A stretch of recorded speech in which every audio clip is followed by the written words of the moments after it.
everybody, welcome back to another episode of Envelop podcast. I'm your host, Eugene Creepy MC, and today is going to be a Web3 educational, simplifying a Web3 educational episode because I'm having an amazing guy from Texas. He's Nick James.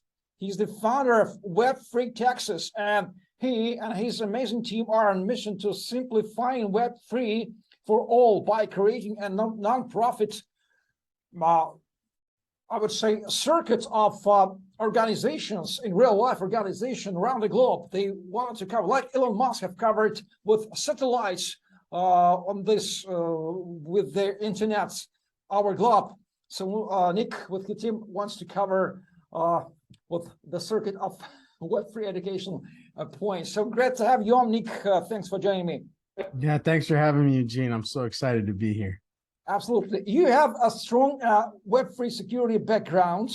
That's so right. You are a technical guy and you are very concerned with education. Tell us your story. How did you get into the Web3 space? What have you already done? What's your mission? What's your vision of your core values in the system? Yeah, no, I love origin stories because it really helps people understand the why behind what people are doing. So my why is I've been in cybersecurity for 15 years. So that means I like to say that I've been securing Web 2 for 15 years now, right? And there's been a lot of mistakes that have been made in Web 2. And as a cybersecurity professional, our community of professionals have devoted their lives to solving for these problems to protect the companies, the data, the consumers, the shareholders, stakeholders, all the people involved in Web 2, right? And we've created so many frameworks, standards, regulations. We've created control frameworks. We've implemented very strong controls in Web 2 to make sure that we are protecting data and that we are building security into the product at the very beginning. And that was a long fight. You know, it wasn't so long ago that the security person was the person sitting in the back closet of an office in a dark room with the servers that were serving up the web page, right? And this person, their only job was to patch and do updates to the applications and softwares that the company was using. And it's really transformed from, you know, it started off as, you know, IT security, then it went to network security, then you know, this buzz term, cybersecurity came about, but it's been this large evolution ever since the mid 90s. I believe the first CISO was Citibank, I want to say. Don't quote me on this. Also, don't blame me if this is wrong, but Citibank hired the very first CISO in 1995, I believe.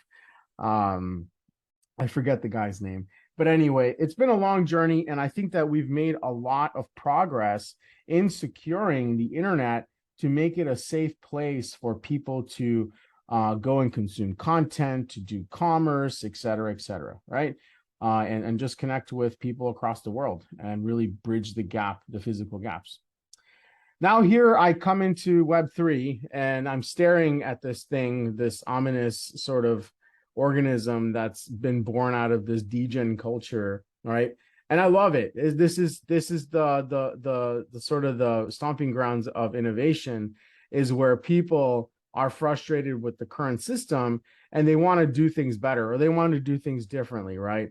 And I believe the ethos behind Web3 is disintermediation, and people don't talk about disintermediation very much at all. So I think that that's great. Right. I think that's awesome that we are redistributing power and wealth back to the people and the content creators, right? The people who actually do the work. But also, I think we forgot that these large companies that make so much money also spend that much money on securing their infrastructure, securing their applications, right? And so I think that with keeping innovation and you know, go to market or first to market in mind, I think that some of these steps were either not anticipated because the problem didn't yet exist because the technology is so new, or they were known and were just ignored, right? So it's either inadvertent or advertent. no blame to anyone. I think that as innovation starts to become adopted by mainstream, we start to pay more attention to the more, I guess, the minutia and the nuances, right? So I'm back to my story. I'm here in Web3. It's around 2017. I bought some of my first Ethereum, forgot about it for a while. Then came around 2020. 2020 was obviously a year of reflection for a lot of people because we stopped going outside, right? So I had time to refocus. I wasn't traveling, right? So I had time to focus on other things. And I started noticing the industry trend in this direction towards Web3, and I started to see a lot of innovation happening. And, I was afraid that, my suspicions were true, that we were ignoring security, right? And so here I am now. I would have loved to have had a resource like the resource that me and my team are building in the late 90s when we were going from Web 1 to Web 2. I would have loved it, right? A public service, a public resource where people can go to and learn about best practices and behaviors on the internet, like how to create a strong password. Where do I store the password? How do I spot a phishing email, right? I think that we would have avoided a lot of mistakes and headaches and identity theft and a lot of loss in general in Web 2 had we have had something like this. So I think we're at an opportune time now in this yet another transition period where people's egos have been lowered and they are now actively seeking education, and they don't think they're too good or too knowledgeable for it, right? So now it's like this really short portal has opened where we have an opportunity to take these people who are seeking it and give them the right knowledge, the right tools, the right behaviors, so they can go be well-informed participants and consumers of Web3 and do things safely and understand what the risks are. Yeah, I do absolutely understand. What do you mean? Let me paraphrase to answer you correctly. You regret that in the end of 90s, we missed the chance to educate people how to deal with upcoming Web 2, and we did not even know that this epoch that will be called Web 2. And now we have another second historic chance. We need not to miss it, to educate people before Web 3 is so young, is not so mature, how to be secure and be safe in the place. Is that your mission? Yes, 100%. It's not our mission statement, but yes, it is a long drawn out version of our mission. Yeah, great. So you have seen the evolution from Web 2. We both have seen the evolution from Web 2 to from Web 1 to Web 2, then Web 3. Why Web 3 matters at all? It comes down to ownership. The simplest way I can explain it is that there's these very simple verbs that people have used and we've adopted. So Web3 was Mark Andreessen actually said it very cleverly. Web3 democratized information, so it's known as the read-only web. Web 1. I'm sorry. Web 1 was cleverly termed by Mark Andreessen as the internet to democratize information, right? And is known as the read-only web. Now, Web 2 is the web where we could read and write, and Mark Andreessen coined it as the internet where we democratize publishing, meaning that we, as common folk, could write to the internet, right? But by doing that, we're writing to something somewhere, right? But we don't own those things, and those services are free to us.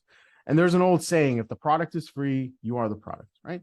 So we're actually renting space on these servers, and the data that we're providing, these service providers like Facebook, if you talk about social, right, Facebook is probably the most prominent.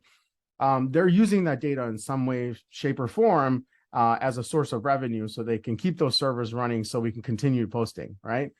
So there's a whole business model on how we monetize Web 2.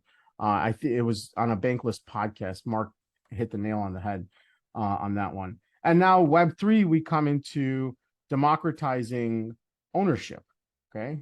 So now we are at a point where the terms are now read, write, and own, right? So meaning that we are starting to look at pieces of the internet as ownable, right?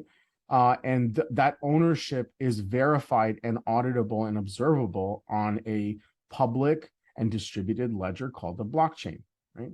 So I can keep droning on about it, but I think I hit the point. Absolutely. By the way, thank you for mentioning Bankless podcast. It's been mentioned in every second episode I'm doing because it's one of the perhaps the most popular podcasts on the Web3 space. Yeah. So Web3 Texas, you founded it 6 months ago in February 2022. How did you come up with this idea, and what is the mission and the business model? It's built like a franchise, like I do, if I do. Sure. Yeah, that's a great question. So I'll tell you why I started, and then to answer your second part of your question, I'm going to talk about our mission statement because that's very important to us. So why I started is because I'm a part of this group of people who are starving or thirsty and hungry for information. I want to learn more, but where do I go, right? I appreciate personally, I know there's a lot more people out there, I personally appreciate in real life experiences where I can go talk to people, I can be face to face with them. So I went out searching for it. There's really nothing around here, but there is the Texas Blockchain Council, which they do a fantastic job really covering Bitcoin, okay? And a lot of what they cover is Bitcoin, and that's absolutely fine. That's the grandfather. We have Bitcoin to thank for where we are today, right? But I thought that there needed to be conversations and dialogues happening, and also learning happening about all the other things that happened after Bitcoin, namely Ethereum, then smart contracts, then DeFi, et cetera, right? To answer the second part of your question, our mission statement is very important to it. I look at our mission statement like a seed. It contains all the DNA for the organism that will grow out of it, right? So our mission statement is to make Web3 accessible to all through simplified, captivating, and adaptive learning experiences on all mediums, okay? So I'll unpack that for you. So if we were to observe the 3 adjectives that are in the center of the mission statement: simplified, captivating, and adaptive. Simplified means just to keep things simple. Speak in a language that people understand and use references that they already understand or concepts that they already understand to relate to new concepts. Captivating means that we seek to stimulate on the 4 learner types. And the 4 learner types are kinesthetic, textual, auditory, and visual. Right now, in our in real life learning experiences, we're stimulating on 2 of the 4, which are auditory and visual. And finally, unpacking adaptive. Adaptive means that we pledge to advocate for accessibility in Web3. Okay, advocacy for Web3 is non-existent, and accessibility itself is non-existent in Web3, as reported to me by our Chief of Accessibility, James Warnkin. Okay, so we seek to create learning experiences that also are inclusive of the learning approaches and technologies that allow people in the disabled communities, specifically the blind community, the deaf community, and the neurodiverse community, to also learn about Web3. And finally, at the very end of the mission statement, we say on all mediums. There's 3 mediums. There's in real life, there's Web2, there's Web3. What we're doing right now is the in real life component. We're executing on that right now. And like you said very cleverly earlier on, you said, I think it's like a franchise. It is a franchise, okay? We don't want to call it a franchise legally, but it's positioned like a franchise, okay? What we're doing here in Texas is we're building a blueprint, right? A successful blueprint, a collection of processes and technologies that we will take and we will give to others who we call operators to launch in their own geographic locations. If you take a look at our logo, okay, our logo is actually modular. If you remove the shape of Texas and you remove the word Texas on the bottom, we still have a consistent brand. So for example, we're talking to people in Florida. What if I put the shape of Florida in there and I put Florida at the bottom? I change the colors to orange and green. It's it's still a consistent brand, right? So what we're doing is we've adopted this blockchain ontology, or sort of the taxonomy of a blockchain. Okay, so for us, the big picture here is actually Web3 Earth. We haven't really spoken about it. I speak about it on podcasts like this. I drop hints here and there, but we just haven't launched yet. Okay, and it's a part of our roadmap. Ideas, Web3 Earth is the mothership. Okay, and then our ontology states that the country is called a chain, the state or the province inside the country is called a block, and the individual cities that are within that state or province are called nodes. Absolutely, yeah. Right? So we teach at every opportunity we get. The consensus of the cities create the state. The state sits on the country, right? Consensus of the nodes create the block. The block sits inside the chain, right? So imagine, if you will, Web3 Earth has oversight over a number of different countries, right? Where there are physical, I think the plain English term is called a chapter, right? We'll call them chapters, right? And so the idea is that we give people access to this really enriched playbook of how to launch, and give them a launch pad to go do what we're doing in their country, in their state, in their city, right? And we want to provide them the resources, like learning content, presentations that they can go give or translate to their own language and then go give to their audience locally, but create a safe space where people can come, where they won't feel judged because they don't know about Web3. They don't know about NFTs. They don't know about the metaverse. They don't know about crypto, but it's a safe space for people to come and learn. Okay. That's what we're doing in real life. The Web2 component is going to be very much a learning management system, or an LMS, similar to like a Udemy or Khan Academy or edX or Coursera. There are a number of them. What's unique about ours and differentiates ours is that we're going to have Web3 components. We'll have Wallet connect your MetaMask wallet. I'll explain why in a minute.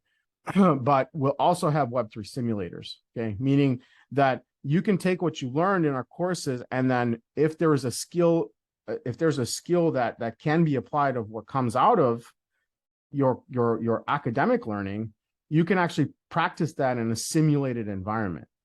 Okay, so we have our chief of e-learning, Maurice Harshaw.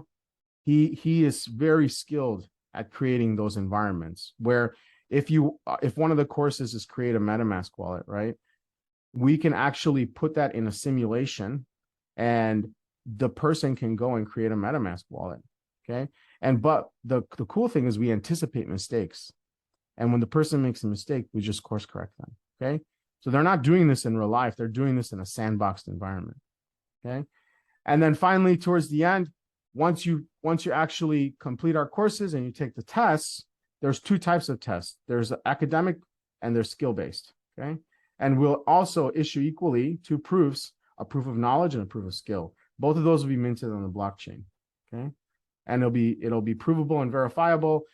It'll be soul bound, so you can't resell it to somebody because you took the test for them, which it happens now in traditional schooling.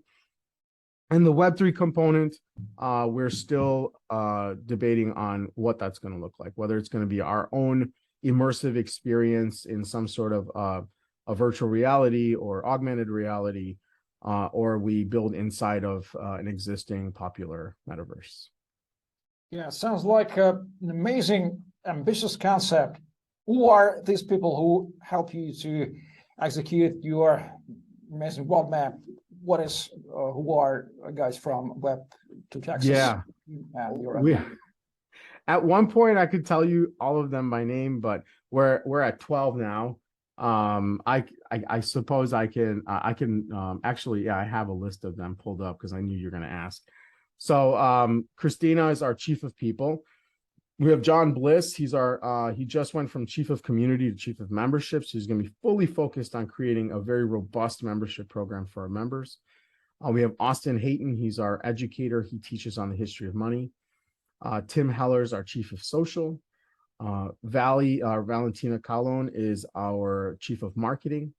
We have Maurice Harshaw, like I said earlier, he's our chief of e-learning.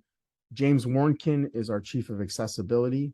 Apollonia Thomas is our lead educator. She's currently building our NFT 101 course. We have Samuel Abanja.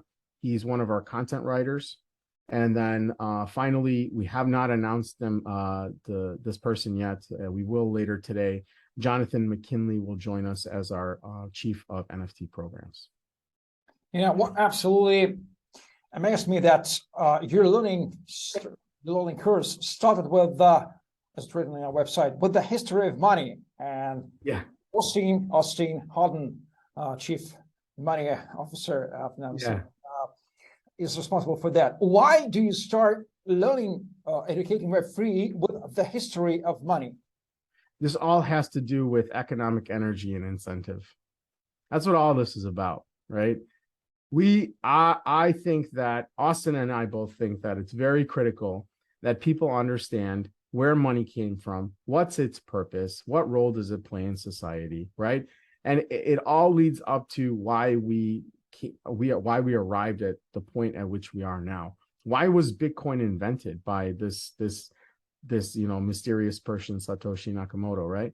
Why was it invented in the first place? Why did we need a digital money? What's wrong with the money we have right now? So Austin is a really clever teacher he's actually a high school teacher, and in Saxe High School here, it's a local city called Saxe, and he teaches on personal finance to teenagers. Okay, so he's also a history major. So with the combination of those two and his passion for Bitcoin, right, and the liberties that it provides, he was able to create our very first course, History of Money. Took us all the way back to the Roman denarius, brought us all the way forward through all the different currencies that have existed in our history, from all different societies and geographic regions, to the US dollar. And we talked about very seminal moments in the history of the US dollar, particularly Bretton Woods. We talked about the Coinage Act. We talked about the Nixon shock, debasing. We talked about inflations and the impact of inflation on the people, right, the working class. So it really gives people a very solid foundation and understanding as to why Bitcoin, sound money, right, was invented, and what's the purpose of, or the why behind everything that's happening. Absolutely. So you are building, I would say, in life learning model of Web3 spreading education all around the globe. Okay, so whom do you expect to join Web3 Texas first? Then it will be turned into Web3 world or Earth, sorry. And whom do you need to join? Local communities in different places or different states. Make all the call to actions right now. Whom do you expect to join Web3 Texas and how they are able to do that? It's a good question. From a demographic standpoint, we typically service the adult ranges from an age range, right? We do have plans to develop curriculum that focuses on K through 12 or kindergarten through 12th grade here in the United States, or whatever the equivalent is overseas. And from a sort of I guess a profession standpoint, a lot of what we're seeing right now are technologists that are getting curious about how how Web3 will disrupt, right, or displace their jobs in the future. So they're looking to retool. They're trying to figure out what's next. You know, how do I anticipate the future of technology, and how do I start learning now so I'm prepared when it comes, right? But typically what I expect from a membership standpoint right now is a lot of local people. And given that we are limited to the Dallas area, so the Dallas-Fort Worth area, a lot of our membership are here right now.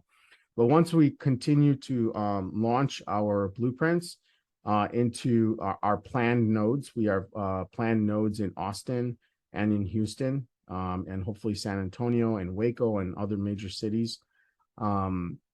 We'll continue to gain membership in those regions as well. Yeah, I think that fully answers your question. Well, talking about the educational process per se, going beyond the business model of Web3 Texas, what everyday activity, educational everyday activity, is expected to be on everyday basis? So the essence of process of learning, are these series of meetups, or Yeah, what good question. will it be? Really good question. So what we've planned, because we all have full-time day jobs, each and every one of our volunteers, this is not their full-time job. So we wanted to set reasonable and attainable goals. So we strive to do at least one meetup a month, and each month is 1 month is education and the other month is networking. Okay. And we've started to gain the attention of technology companies in the area, specifically Toyota Connected. We've partnered with Chainalysis, and they've sponsored an event, some more local businesses. But what we're actually creating in the background is going to be these mini courses, because we take the courses that we deliver in our meetups, and now what we're doing is we're recording them, right? And we're going to split them up into sort of mini sessions, right? Micro courses, I guess. And we'll deliver them online on an online platform in the future for free. All of our onboarding education will always be free. Okay. So finally, Nick, what steps should our viewers undertake to reach out, to follow you, to get in touch, and to start this amazing journey of education, learning and educating people? Because Web3 is P2P, and even education is P2P. Yeah. And we've been doing that. So what next? I encourage you, because there are companies out there that are far more mature from an e-learning standpoint. So I encourage you to check out, Inevitable's great, following Tiago Amaral. Pointer.gg is a great place. 721.so, I believe. There's a full list, and I may actually publish that full list that I've been accruing of all of our quote unquote competitors, but in Web3, we like them call them collaborators, right? Because we're all going to make it is a very near and dear term to Web3. So I'll post the list of all the others that are out there, but particularly for Web3 Texas, you can actually go to our link tree and you get all the links to all of our socials. You get the link to our website, and you can follow us on all the socials or subscribe on YouTube, right? The link tree, if you don't mind, Eugene, if you can put this in the show notes. Yeah, of course. Yes, so thank you. It's link, LINK, tr.ee/WEB3TX. Okay. And that's a collection of all the presence that we have on the internet currently. So needless to say that all the links are in the description below. You may find all the sources of Web3 Texas in the description of this video. And of course, Nick James and Web3 Texas are tagged in the social media where you have found this podcast. Thank you very much. It's been an amazing talk about, because education of Web3. It's one of the most important tasks now, despite of having 13 years of running Bitcoin around the globe. So Nick James, the founder of Web3 Texas, and me, Eugene Crypto MC, we already thank you for watching and listening. Please like, share, subscribe, join Web3 Texas if you are in the United States, and stay tuned for the next episode of the Envelop podcast. Bye-bye. Thanks, Eugene. Blockchain. BLOCK chain. Digital money, smart contracts, NFT, IDO, decentralization, transparency. So many opportunities, but so many challenges. Some financial manipulators, by their actions, confuse blockchain solutions and block their development. The idea that the blockchain should bring copyright and royalties protection to the next level is quite old, but the realizations of these ideas are not perfect at all. There is another problem of determining the value of a particular cryptocurrency or NFT. These and other problems need to be solved. Fortunately, the blockchain infrastructure is evolving. My name is E, Mr. E, and I represent the Envelop project.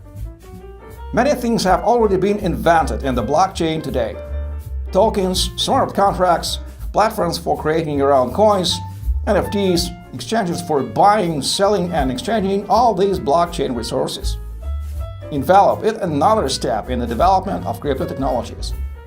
The protocol that works with NFT and cryptocurrencies. The idea is simple but disruptive. Let's assume you have an NFT, Bitcoin and Ethereum. Using the Envelop protocol, you can wrap the original NFT accompanied with several tokens. Technically, you get a similar NFT, but what is the breakthrough here? Once wrapped, the token has a number of additional features that were not available before. The minimal cost appears. It is provided with coins wrapped together with NFT. An asset wrapped with Envelop has a number of properties that allow the original author to receive royalties from the resale of that asset. Various rules can be applied to the wrapped token. For example, a lock period for unwrapping. It secures the asset till the determined moment or safeguards it from speculation during the hype period. At the same time, wrapped tokens can be transferred and traded. These are just some of the scenarios for using Envelop. NFTs become more popular, and the tools provided by Envelop expand the opportunities of NFTs utilization. Wide application possibilities are achieved due to the fact that, in addition to the protocol, the project includes a number of subsystems.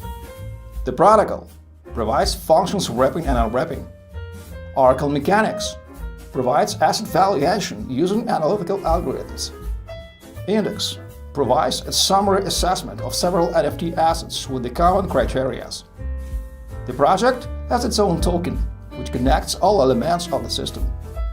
Altogether, this is Envelop, a tool in the blockchain world for building modern and secure systems in various fields.